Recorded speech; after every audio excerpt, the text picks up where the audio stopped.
Thank you, Soren, for letting everybody use your laptop today. Saves us a little bit of time. So last year at NACIS, I gave a talk that was sort of born out of my love of monochrome mapping. And at the time, I said I was thinking about maybe running some sort of monochrome mapping competition. And this summer, I finally got around to doing just that, and I'm here to report back on how things went. But first, a question. Why do we need a monochrome mapping competition? Well, for a lot of us, monochrome work, especially grayscale work, remains a core part of our cartographic practice. I work as a freelancer, and a lot of you do as well, and it's not uncommon for clients to come to us and ask for a map in grayscale because most often they're an author who's writing a book that's only going to be printed in black and white to save some money. And so in response to that, cartographers put out quite a fair number of grayscale maps like these every year. And though sometimes they can appear fairly simple and straightforward, they often require quite a lot of skill and creativity to execute well, sometimes much more than you might imagine. Nonetheless, when it comes time to give out cartographic awards, skilled monochrome work is often passed over. If you page through the atlases of design, or if you look at the winners of other mapping competitions, you're not going to find a lot of monochromatic examples there. And I'm not saying this is unfair. I understand why this is, because monochrome is limited. If you have a full range of colors in front of you, you have the resources and the potential to make a map that is possibly more data-rich and deeper and complex and engaging, and potentially more attractive as well, because people are drawn to colorful things like these. I really love the limitations of monochrome, but I understand that those limitations cause it to fade into the background of our consciousness a little bit. Nonetheless, I think that it's worthy of our praise, and so I wanted to create a competition space that was exclusive to this kind of work, where we could honor people who are doing it well and promote inspirational examples. So that's the why. Now, mapping competitions are generally run by professional societies, organizations with the reputation to create awards that are respected and taken seriously. And I thought that was important to think about as I was getting started. People enter these competitions because the honor of the award carries some significance to them, and not only to the person who might win that award, but also to other people. I can look at a map and I can see, well, this won an award from NACIS or CAGIS or ICA or something like that. And that means something to me, that they're not just being praised by various random people on the internet, but by some respected organization that represents me and my peers in cartography. And maybe I'm going sort of too far with that idea, but I thought it was important to think about the way that the credibility of the organization sort of backs the award and gives it cachet. And I wanted that kind of thing for my competition as well, but I'm not a professional society, so I had to think about where does that come from exactly. And the solution I arrived at was simply to associate my award and the mapping competition with a whole bunch of really cool people. And so these are the judges for this competition. These are the people who went through all of the entries and evaluated them. And what I realized was that in assembling this group, I was sort of creating a miniature equivalent of a professional society that could give this award the respect that I thought it ought to have. That to me it was sort of an important part of establishing the legitimacy of this. And it does so, I think, specifically through this group's diversity. It was very important to me to select a group of people that represented a broad variety of cartographic experiences and perspectives. I think that's what makes the award more credible and more functional in a sense, because it means that winning maps appeal to not just sort of a small group of people and their individual tastes, but to a wide variety of viewpoints on what cartography is and can be, or what good maps are, because there's not really a specific right answer to those sorts of things. These are awards that come from not just a niche, but sort of a representation of the cartographic whole. And that, to me, is what I hope causes people to think that it's significant, that sort of diversity.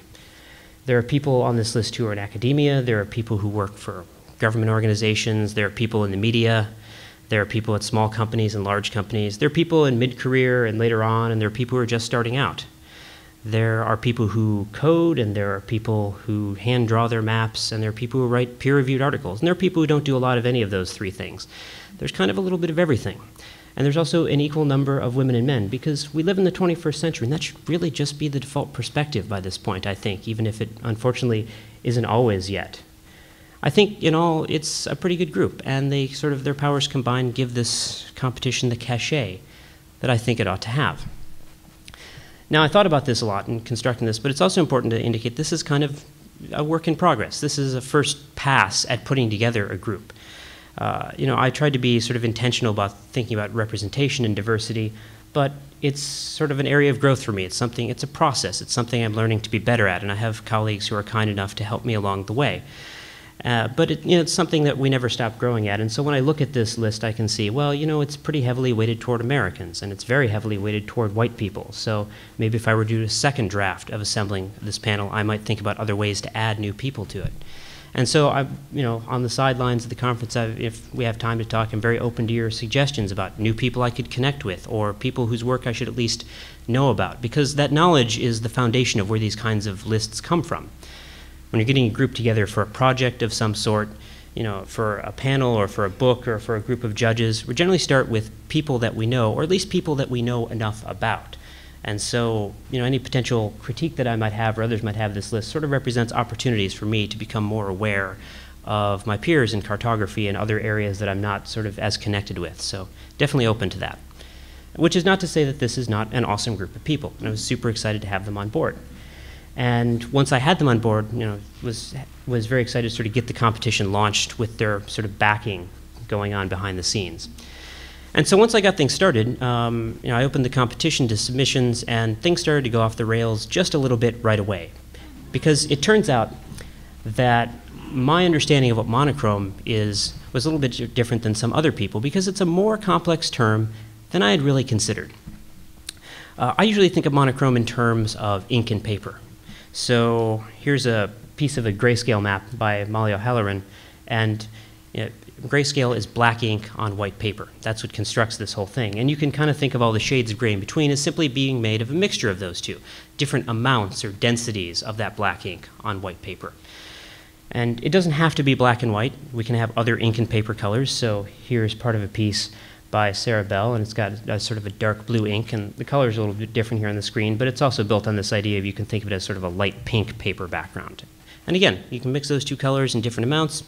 You get different shades and sort of different tones in between. So that's kind of how I was thinking about monochrome. You have a foreground color, and you have a background color, and you have all the combinations in between, and that's your monochromatic scheme. And these are ones I actually sampled from various maps that were submitted to the competition. So there's a lot of variety you can get with just this sort of foreground, background color idea. But if you poke around online, there's a lot of different ways that other designers conceive of monochrome, and there's other possible definitions out there, and that started to show through as people submitted to the competition. So this is a map that was submitted by Coulter Sikora, and this is monochrome by some definitions. It's made of a whole bunch of different blues and white. It's a limited palette. It's not like he's throwing yellow or green or red in there. It's a very color-restricted work. But it didn't happen to be monochrome in the way that I was thinking about it and what I was expecting and wanting for the competition. If I just drop a little gradient on there that runs from the dark blue to white, you can see on the left there, those lakes don't fit in that gradient. They can't be constructed out of this particular ink and paper combination. And I'm not saying his understanding of monochrome is illegitimate. It's just different than what I wanted. And I wanted a sort of more limited understanding than his, specifically because I wanted everything to be on the same footing as grayscale work, where you've got black and white and a gradient in between, and that's all you get. And so I wanted any non-grayscale work to also be built out of just a single color gradient to make sure that was sort of what I felt a fair comparison between them. So I explained this to Coulter, and he was kind enough to make a little revision, alter that lake color, and resubmit, and also let me share all these examples with you. And you can look at that lake and you can say, well, it doesn't pop out as much as if I go back to the original. And that's true. And to me, that's part of the challenge of the kind of monochrome that I wanted to see people kind of work within that set of constraints. So that was, it was sort of meeting more of the goal that I had imagined for the competition. So there are other ways of thinking about monochrome, and I started to see these works coming in.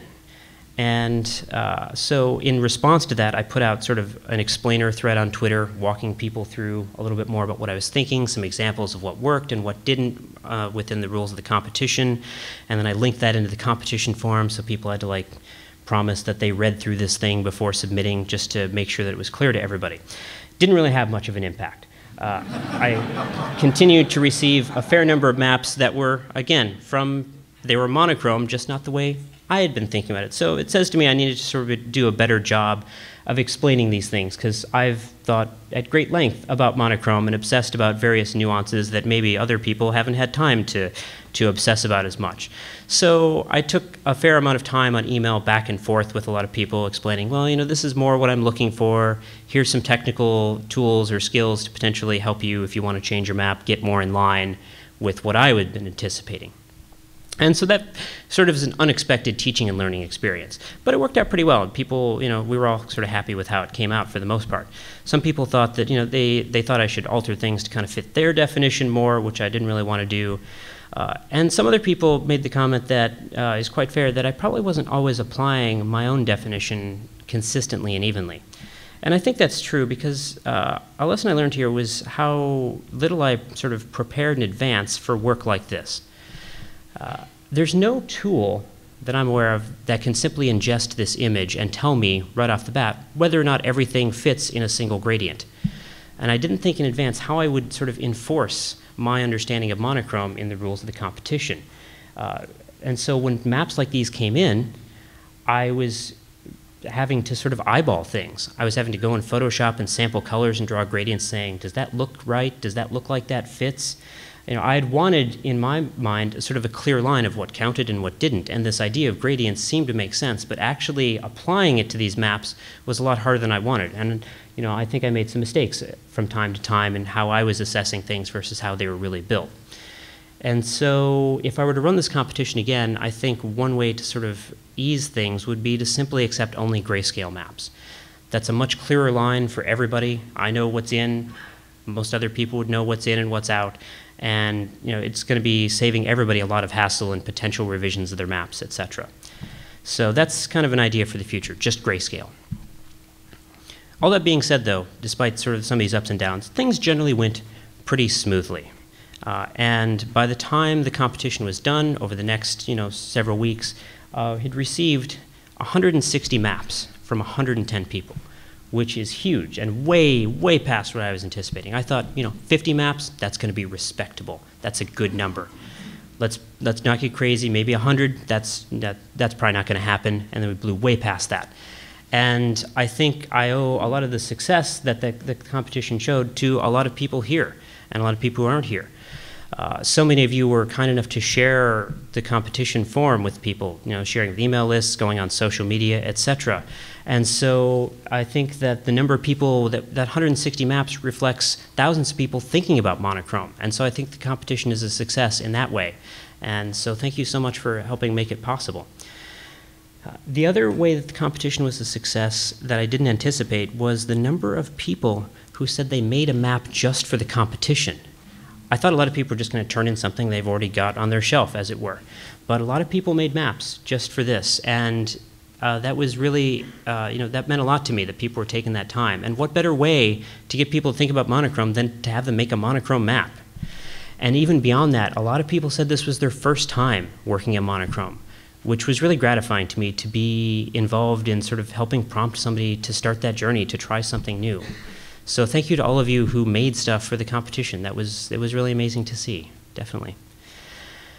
Once these were all tallied up, had them all gathered together, sent things off to the judges, and then they tallied up some scores. They sent them back to me. I added everything up, and then I put everything on the internet, a group of top 15 winners out of the 160 entries. And you can visit them at bit.ly/monocarto2019. That's bit.ly/monocarto2019. Or, even better than seeing them on the internet, is seeing them in person. Who saw them in the gallery last night? Yeah, it's most of you. Well, if you didn't yet, they're up all today. Just go out there, have a look, because there's definitely some awesome stuff there. One interesting thing that came out of the winners group that I didn't really anticipate was the sort of proportion. So there were 28% of the maps that were submitted to the competition were not in grayscale and some other ink and paper color, but there were 40% of the winners 28% versus 40%. I'm not sure if that's statistically significant, didn't do any tests or anything like that, but I wonder if there's, again, that sort of human bias toward more colorful things that I mentioned. People are drawn to things that have sort of bright colors, potentially. And so maybe that's another reason to run this sort of thing in grayscale in the future. And again, maybe I will run it in the future, maybe I won't. It kind of depends. It's certainly been a lot of work from everybody, especially those judges who looked at way more maps than I promised them. And I said, yeah, will you do this free labor for me, 50 maps or so, spend a little while, and hours and hours later, they've churned through 160 of them. So, I owe definitely a great deal of thanks to all of them for doing that. But, if I went back and did this next year, maybe that's going back to the well too soon, all the level of enthusiasm and all of you sharing things and making things and judging things. Maybe I need to wait for that sort of energy to build back up again. So maybe every couple of years, every 3 years, we'll see. But in the meanwhile, until that day comes, I welcome your comments and thoughts and questions, except not right now because there's no time for Q&A. So, thanks.